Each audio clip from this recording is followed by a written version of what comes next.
시어머니들의 변명은 그거야. 제가요, 자기들한테 도움이 되면 됐지 손해를 주는 게 뭐 있어요. 얼마 전에 정말 충격적인 게 50대 며느리분이 한번 오셨어요. 왜 오셨어요? 그랬더니 오늘 시어머니가 시누이가 와서 뭐 급기야 며느리의 뺨을 때리는 등 그러시는 거 아니에요. 며느리를 내 딸처럼 생각하려고 하지 마세요. 며느리 입장에서 제일 싫은 게 뭐냐면은,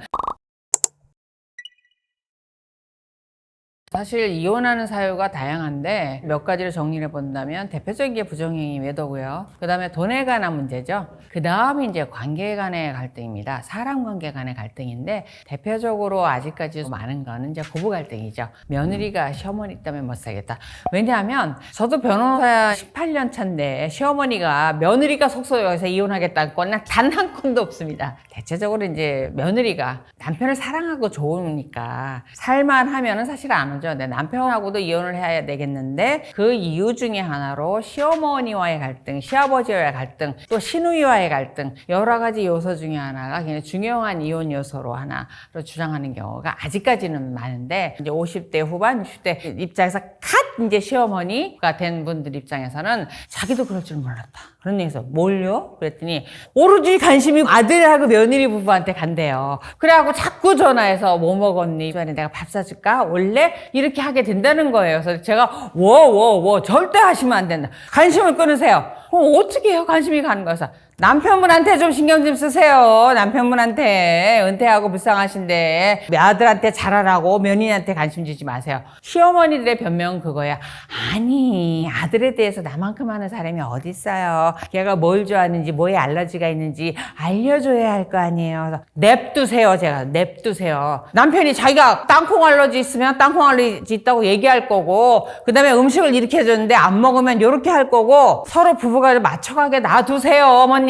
얼마 전에 정말 충격적인 게, 어머님이 일주일에 한 번 오셔갖고 남편분 팬티를, 속옷을 다림질해 놓고 가신대. 아주 경악을 할 것 같아. 정말 그러시는 거 아니에요. 왜 남의 여자 남편한테 가서 속옷을 가서 만지세요? 그러시는 거 아니에요. 내 아들 아니에요. 아들님 입장에서는요, 어머님 부담스러워요. 어머님들이 관심을 놔주시고 떠나주셔야 되는 거지 며느리 탓하지 마세요. 어머님이 오셔서 하는 얘기예요. 제가요, 자기들한테 도움이 되면 됐지 손해를 주는 게 뭐 있어요. 내가 가면 선물도 사다 주지, 용돈도 사다 주지, 반찬도 해다 주지, 내가 도움을 주는 건데 왜 자꾸 싫어하는 눈치를 주는지 모르겠어요. 이런 되는 거예요.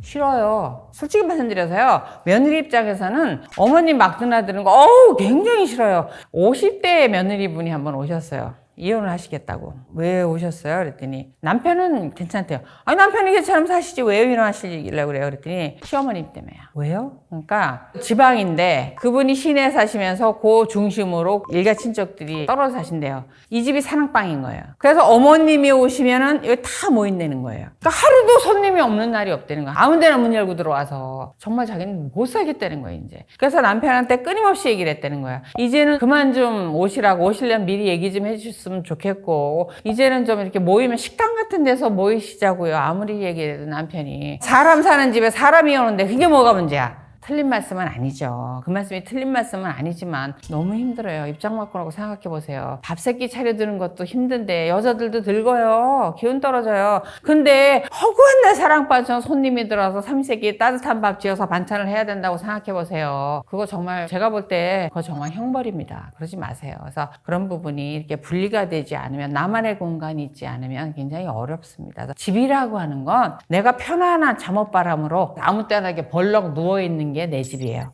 근데 아무나 누가 문을 열고 벌떡 들어온다 그러면 어떻게 해야 돼요? 항상 옷 입고 있어야 되죠. 굉장히 살기가 힘들어집니다. 그리고 제발 목욕같이 가자는 얘기 좀 하지 마세요. 며느리 입장에서 제일 싫은 게 뭐냐면은, 시어머니가 아가야 목욕 가자, 그 소리가 그렇게 들린대요. 옆집 동네 낯선 남자가 아줌마 목욕 가자 이런 소리 들린다는 거예요. 소스라치기 정말 싫대요. 싫대잖아요. 왜 싫으냐고요? 그냥 싫대요. 이유도 묻지 마세요. 그래서 제발 어머님 입장에서 아들에 대한 관심과 집착을 좀 버려주시고, 며느리를 내 딸처럼 생각하려고 하지 마세요. 딸처럼 생각해서 며느라 머리하러 갈래? 아, 며느리는요 다니는 미용실 따로 있어요. 어머님 그런 얘기, 내가 돈 대주니까 네가 이런 첨당동에 비싼 샵에 와서 머리도 하지. 이런 생각을 가지실 건데, 며느리 입장에서는요, 시어머니 놀아주기예요, 그냥. 그렇게 지들이 살다 보면 자연스럽게 1년에 몇 번 보고, 경조사 때 몇 번 보고 이러면 서서히 나의 가족이 돼가는 거예요. 한날 안 됩니다. 근데 그러지 않다 보니까 너무 조급한 마음에 어머님들이 다가가시니까, 갓난 애기들 보세요. 우리가 엄마 아빠 아니면 낯가리잖아요. 울잖아요. 보면 울잖아요. 똑같아요. 며느리 입장에서는. 며느리가 김씨 집안에 처음 시집 가가지고 불편하고 낯설고 다 싫어요. 물도 냄새나고 음식도 비린내나고 안 맞는단 말이에요. 그런 상태에서 어머님이 갑자기 확 다가오면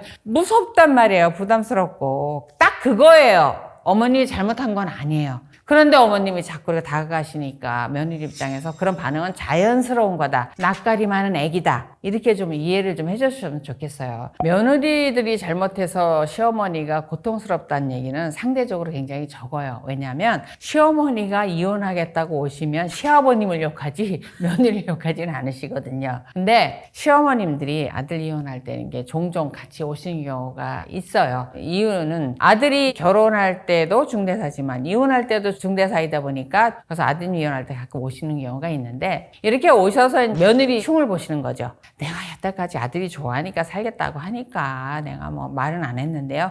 처음 인사하려고 데려올 때부터 마음에 안 들었어요. 근데 반대해도 아들이 듣지 않을 것 같고 소용없으니까 그냥 지가 좋다니까 결혼을 시켰는데 제 야감이 틀린 적이 없거든요. 그러니까 며느리가 아니나 다를까 이게 나보고 저저저저 얘기하는 것 중에 하나가 이제 며느리들이 말대답하는 것이라 하세요. 예를 들면 우리 아들은 이거 매운 음식 싫어해. 그러니까 음식 안 맵게 해. 그러면 어머니 모르셔서 그랬죠. 엽떡을 얼마나 잘 먹는지 알아요. 그래서 엽떡이 뭐냐? 이렇게 그러면 그냥 어머님이 바라시는 건 네 어머님 그러고 안 보여줘서 먹으면 되잖아요. 근데 어머님 얘기하는 데다 면박을 콕 박아서 이렇게 이제 당신 아들이 아니에요라는 걸 이렇게 대못을 친다는 거예요. 그런 게 말대답하고 면박 주는 거를 굉장히 싫어하시고 또 하나 뭐 대표적인 건 부부가 같이 살면서 시가 부모님한테 드리는 돈은 용돈이라고 그래요. 근데 며느리가 친정 부모한테 드리는 건 돈을 빼돌렸다 그래요. 희한하죠 표현이. 그래서 시어머님들 온 얘기가 우리 아들이 빡빡 빠지게 돈을 벌었는데 얼마나 애가 힘든지 아세요? 결혼하고 살 빠지게 빠졌어. 전에는 얼마나 애가 퉁퉁하고 잘생겼는데요. 근데 그렇게 뼈골 빠지게 벌어다 돈을 줬더니요 며느리가요 친정으로 돈을 빼돌려요. 이런 표현하세요. 그것 때문에 이제 아들한테 계속 잔소리를 하고 아들한테 너 개 붙게 뭐 적금 붙게 너 나한테 돈을 벌여라. 내가 너 사자 만들려고 고생했으니까 너 다달이 얼마씩 내놔. 이런 요구가 들어가게 되는 거예요. 며느리가 돈을 빼드린다고 생각하시니까 돈이 굳이 필요 없으시면서도 한 달에 얼마씩 내놔라. 이런 무리한 요구가 이제 들어가시면서 갈등이 되고 며느리도 이혼하러 온다고 할 때 시댁의 어머님이 꼭 용돈 얼마씩 내놓으라고 하셨다고. 이런 얘기들이 오가는 게 근저에는 아들이 번 돈이 다 며느리가 순수하게 쓰지 않는다. 이런 오해가 좀 있으시거든요.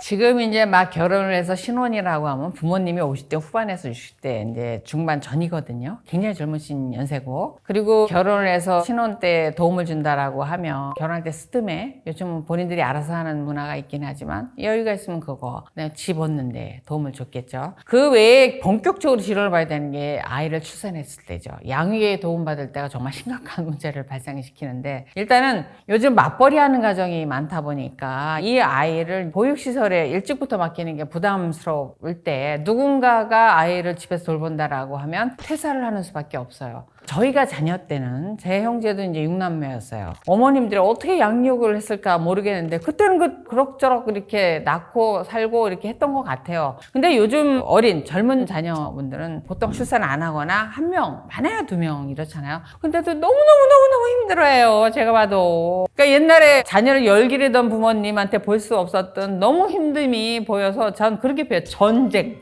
육아 전쟁을 치러요. 제 가까운 주변에도 이제 막 아이를 출산해서 하나 둘 기르고 있는 젊은 부부들 보면 너무너무 호덕거리고 힘들게 살아요. 그러니까 하나가 전업주부고 하나가 육아휴직을 한다 하더라도 보조 양육자가 이제 필요한 시대예요. 그래서 보조 양육자로 만만한 게 부모님이잖아요. 근데 이런 도움을 받으면서 참견하지 마세요. 이럴 수는 없잖아요. 왕래가 있다 보면 자연스럽게 보여지는 게 있고 들리는 게 있고 또 물어보게 되고 어머님 입장에서는 도움을 도움을 주고 조언을 하는 거고, 며느리 입장에선 잔소리를 들어야 되고, 이제 이런 거거든요. 그래서 이 경계를 어디까지 지켜야 되는가 굉장히 어려운 문제가 있는데, 이 부분에 대해서는 저는 부모님들한테 조금만 참아주셔라. 그래서 자녀분들을 양육보조를 위해서 그 집에서 거주하시거나 매일같이 드나드시거나 가끔 드나드실 때도 부부에 있어서 어느 날 가면 표정 보면 알죠. 아유, 얘네들 싸웠구나. 아, 우리가 50년, 60년 살아온 굴욕이 있는데 딱 보면 알죠. 아유, 그냥 못 본 척. 그리고 어머님이 해놓고 가신 이유식 먹고 애기가 설사했어요. 그냥 못 들은 척. 그랬니? 내가 뭘 잘못 넣었나 보다. 걔가 몽골이가 설사하디? 이렇게 좀 못 들은 척. 이게 참으셔야 돼요. 그때마다 세상에 내가 거기다 독을 넣겠니? 이러시면 다시 보지 말자는 얘기죠. 속이 문드러지셔도 어떻게 해요? 이쁜 손주 보고 길게 하셔야 3년이잖아요. 조금만 어르신이 못 본 척, 안 들은 척 제발 해주세요. 방법이 없습니다. 그거는 서로가 거리를 지키시되 어머님, 아버님 입장에서 한 번만 더 참으시자고요. 자식을 위해서. 고부 갈등 같은 경우 부부싸움으로 이어질 수밖에 없죠. 왜 이어질 수밖에 없냐면 직설적으로 표현하면 네 엄마 좀 어떻게 해봐. 왜냐면 네 엄마니까. 그러니까 자기가 어떻게 할 수 없는 존재잖아요. 내 부모도 아니니까. 그러니까 중재를 당연히 해야 되고 했어야 하고 이런 생각을 갖고 있으니까 그걸 가지고 자꾸 요구하게 되고 싸우게 되고 그러죠. 당신 어머님이 어쩌고 저쩌고 저쩌고 그러면 남편 입장 그럼 어떡하라고. 연세가 나이 드신 분이 그런 걸 당신 좀 더 참아봐. 본인 입장에서는 어머님의 그런 부분을 지적해서 부부 생활에 이렇게 침해하지 않게 해달라는 그 말은 자기 팔을 잘라내라는 말과 똑같이 받아들인다는 거예요.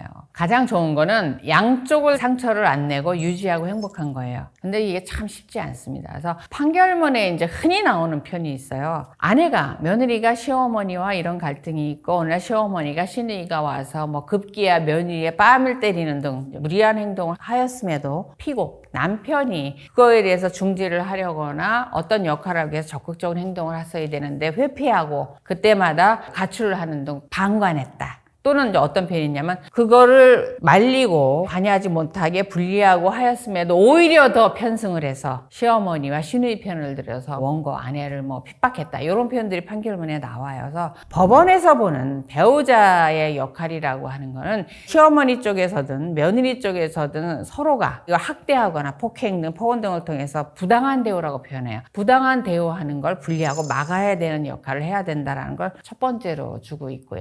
그 다음에 만약에 분리가 안 된다. 양쪽을 도저히 유지할 수 없다라고 하면 아내, 자녀가 있는 가정을 택하라는 겁니다. 부모님을 단절하라는 거예요. 법원의 입장은. 남편 입장에서 그다음에 아내 입장에서 내 배우자가 시어머니 때문에 본인이 보기에도 너무 이건 극심하다. 또는 뭐 그렇게 극심한 정도는 아닌데 며느리 입장에서 도저히 견뎌내지를 못한다. 사람마다 예민한 데가 있으니까요. 그다음에 우리 엄마가 장모님이 사위한테 정말 그렇게 잘못하는 건 아닌데 내 남편이 이걸 힘들어하는데 견뎌내지 못한다라고 하면 끊어내야 된다라는 거죠. 왜냐하면 결혼이라고 하는 걸 했을 때는 내가 배우자를 만나서 자녀를 출산하고 새로운 가정을 만들려고 하는 거지 내가 결혼을 해서 내 부모님한테 공양하는 하녀? 머슴을 갖다 바치는 건 아니잖아요. 근데 내 부모님이 내 아내를 하녀처럼 생각하고 내 엄마가 내 남편을 머슴처럼 생각한다라고 하면 부모님을 끊어내야 되는 거죠. 그 정도 생각을 가지고 결혼을 해야 되는 겁니다.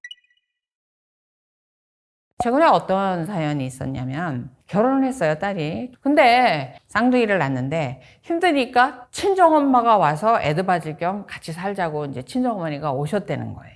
그러고 나서 이제 아들 입장에서 아내가 장모님하고 너무 친하고 좋아가지고 어떻게 비집고 들어갈 틈이 없다는 거예요. 하다못해 밥을 먹어도 본인은 뭘 먹는지 반찬도 신경 안 쓰고 애하고 엄마 위주로 차리고 주말이라고 어쩌다 싫으면 애보라 그러고 장모님하고 아내는 뭐 쇼핑 가고 애 둘만 데리고 장모님하고 아내가 외출을 한다고 하고 아내가 그런답니다. 너무 행복하다고. 자기는 결혼해서 아이 낳고 엄마랑 이렇게 한 집에 사는 게 로망이었다고. 이 아들 입장에서는 정말 경악을 할 일이고 그러니까 아들 입장에서는 견디지 못하고 결국 집을 나가서 따로 살고 있는데 그 집은 사실 그 남자 아들이 마련해 온 건데 거기서 아내하고 엄마하고 애들만 살고 남편은 생활비만 대고 그러면 우리 다 같이 한번 생각해 보실래요? 그 남자는 그러려고 결혼했을까요? 그러면은 아내 입장에서는 남편의 존재는 뭐예요? ATM기인가? 이건 정말 잘못하시는 거예요, 정말. 근데 우리 남편분들이 아내하고 이혼하겠다고 할 때 장모님 때문에 이혼하는 분들 굉장히 많으시거든요. 그분들이 한결같이 하는 얘기예요. 내 아내는 죽을 때까지 장모님하고 분리가 안 될 거다. 그건 정신적으로도 물리적으로도 공간적으로도 절대 분리가 되지 않을 거다. 내가 떠나야 되는 거지. 이 사람들은 분리가 안 된다. 결국 노력도 해보고 싸워도 보고 다퉈도 보고 이러다가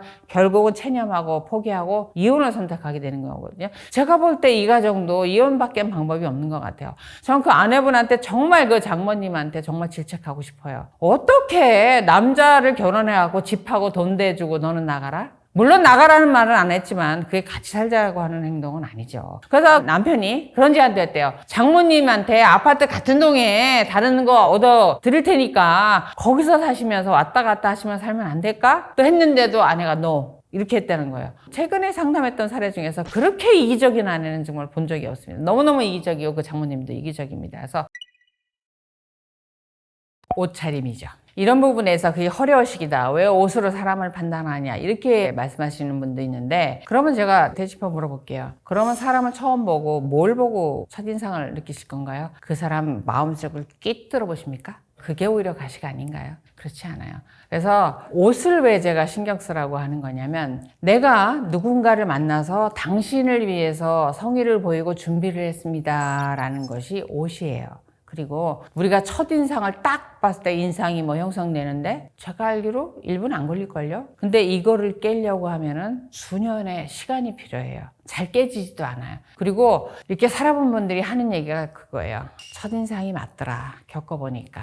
나중에 친해지니까 그게 희석되는데 결국은 내가 첫인상이 이 사람 이런 사람일 거야 라는 게 맞더라는 거예요. 그걸 형성하는데 이 옷차림 대단히 중요합니다. 그리고 옷차림이 나를 뽐내기 위한 게 아니라 상대방을 위한 배려고 예의예요. 우리가 상견례라고 하는 것은 평생에 한 번이나 두 번밖에 없는 굉장히 중요한 자리고요. 내 자녀를 위해서 내가 나의 인격을 보여줘야 되고 상대를 배려해주는 중요한 자리입니다. 그래서 옷차림이 정말 첫 번째로 신경 써야 되는 게 옷차림입니다. 명절 때 자녀들에게 절대로 해서는 안 되는 말, 지금 머릿속에 떠오르는 궁금증이에요.